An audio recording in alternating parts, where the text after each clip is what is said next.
అందరికీ నమస్కారం అండి. నా పేరు విజయ్. నా పేరు థ్యాంక్స్ ఎ లాట్ మన రెస్పెక్ట్ సినిమా నా ఛానల్ అంతగా ఆదరిస్తున్న ప్రతి ఒక్కరికి చాలా చాలా thanks. Again came back with one more casting requirement అండి. ఇది వచ్చేసి we are looking for lead and side actor. Mail కావాలంటే 25 నుండి 29 సంవత్సరాల లోపు వాళ్ళు, అలాగే ఫీమేల్ కావాలంటే 20 నుండి 25 సంవత్సరాల లోపు వాళ్ళు. ప్రొడక్షన్ నెంబర్ 2 అని అంటున్నారు.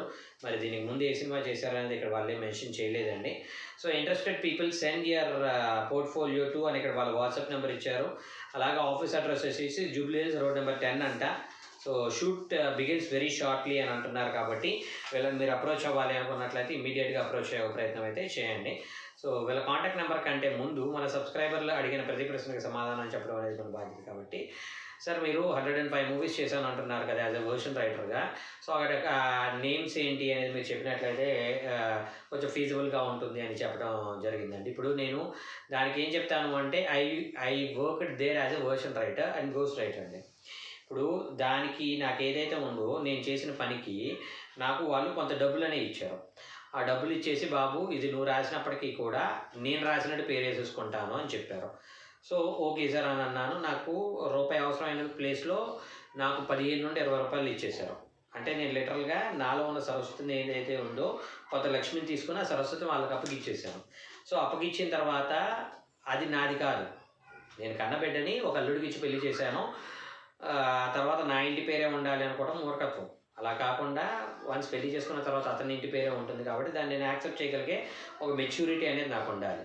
సో ఇలాగే ఒక సందర్భంలో ఒక ఛానల్కి నాకు తెలిసి బిగ్ న్యూస్ అనుకుంటా, ఒక ఛానల్కి నేను ఇంటర్వ్యూ ఇవ్వటం జరిగింది. ఇంటర్వ్యూలో ఒక సందర్భంలో యాంకర్ ఏం అడిగారు అంటే, సార్ మీరు ఎన్ని సినిమాలు చేశాను అంటున్నారు కదా, ఆ సినిమాలు ఏంటనేది చెప్పండి. మీరు చెబితేనే కదా అవతల వాళ్ళు నమ్ముతారు. అప్పుడే కదా వాళ్ళకి మీ మీద ఒక ఏమంటారు నమ్మకం ఏర్పడుతుంది అని అడగడం జరిగింది. నేను ప్రపంచాన్ని నమ్మించడానికి నేను ఇక్కడ లేను. ఇక్కడ అవుట్ అండ్ అవుట్ నేను నా స్వార్థం కోసం బతుకుతాను. నేను ప్రపంచంలో ఏ ఒక్కడి కోసం బతకను. నేను అంటే అందులో నేను ఉంటాను, నా భార్య ఉంటుంది, నా పిల్లలు ఉంటారు, అలాగే నాతోటి బ్రతికే కొంతమంది ఉంటారు. ఫర్ ఎగ్జాంపుల్ మా ఛానల్ CEO నరేష్ లాగా ఇలాంటి వాళ్ళ కోసం నేను బ్రతుకుతాను. సో నేను మీ అందరికీ చెప్పేది ఏంటంటే ఎవరికో ప్రూవ్ చేసుకోవడం కోసం నేను ఎందుకు రోడ్డును పడాలి. ఇప్పుడు సింపుల్ థింగ్ ఏంటంటే నేను ఎవరెవరి దగ్గర అయితే పనిచేస్తున్నానో ఈ 105 మూవీస్ చేశాను, ఇంకా వాళ్ళ దగ్గర ఇంకో 100 మూవీస్ కూడా చేస్తానేమో నాకు తెలియదు. సో అలాంటిది చేసే ఒక క్రమంలో వాళ్ళు నాకు ఆన్ అండ్ యావరేజ్ చెప్పేస్తున్నానండి, నాకు నెలలో ఒక 7 నుండి 8 రోజులు పని ఇచ్చి ఒక మంచి శాచురేటెడ్ అమౌంట్ ఇస్తున్నారు. అంటే నాకు కనీసం ఒక సంవత్సరం పాటు నేను ఇంకో పని చేయాల్సిన అవసరం లేకుండా బ్రతకగలిగే ఒక ఆర్థిక ఏమంటారు ఆర్థిక వెసులుబాటుని ఇస్తున్నారు. నాకు అంత మనీ ఇస్తున్నారు. ఒక నెలకే ఇస్తున్నారు. నెలలో 8 రోజులు పనిచేస్తాయి, మిగతా 22 రోజులు నేను ఖాళీగానే ఉంటున్నాను. అలా నెలకోసారి ఇస్తున్నారు నాకు. సో అలాగే ఇస్తున్నప్పుడు నేను వాళ్ళ నుండి నాకు మంత్లీ ఎంత అనేది వస్తూ ఉంటుంది. సో నాకు సంవత్సరానికి ఒక మంచి శాచురేటెడ్ అమౌంట్ వస్తుంది. వాళ్ళ దగ్గర హీనపక్షంగా నేను ఇంకొక 5 సంవత్సరాలు పని చేయగలను అనుకుంటున్నాను. ఈ 5 సంవత్సరాలకి నాకు ఒక లంసం అమౌంట్ వస్తుంది. కాసేపు అనుకుందాం, నాకు నెలకి 4 నుండి 5 లక్షలు వస్తుంది అనుకుందాం. సో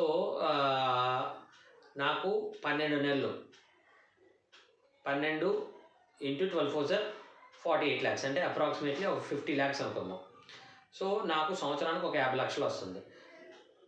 4 సంవత్సరాలకి 2 కోట్లు. ఆ 2 కోట్లు మీరు ఇస్తారా నాకు చెప్పండి. నేను ప్రతి సినిమా నేను చెప్తా, వాళ్ళు నా దగ్గర ఎలా దోచుకున్నారు అలా దోచుకున్నారని కూడా చెప్పేస్తా.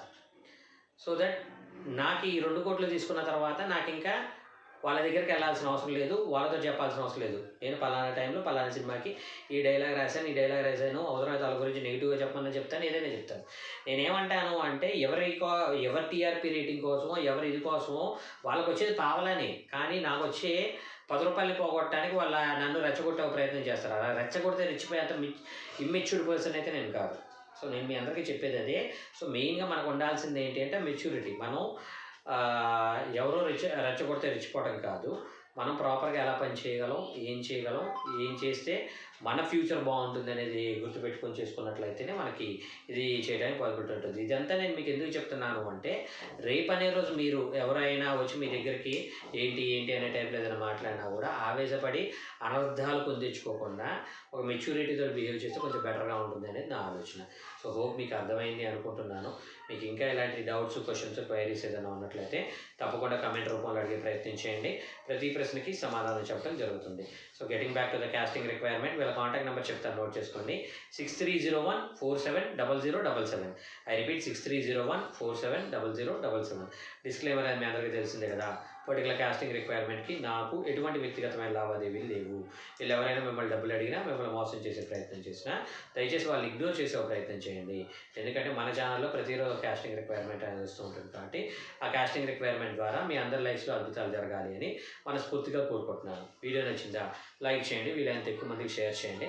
ఎవరైతే సబ్స్క్రైబ్ చేసుకోకుండా చూస్తున్నారో please do subscribe. Thank you and all the best.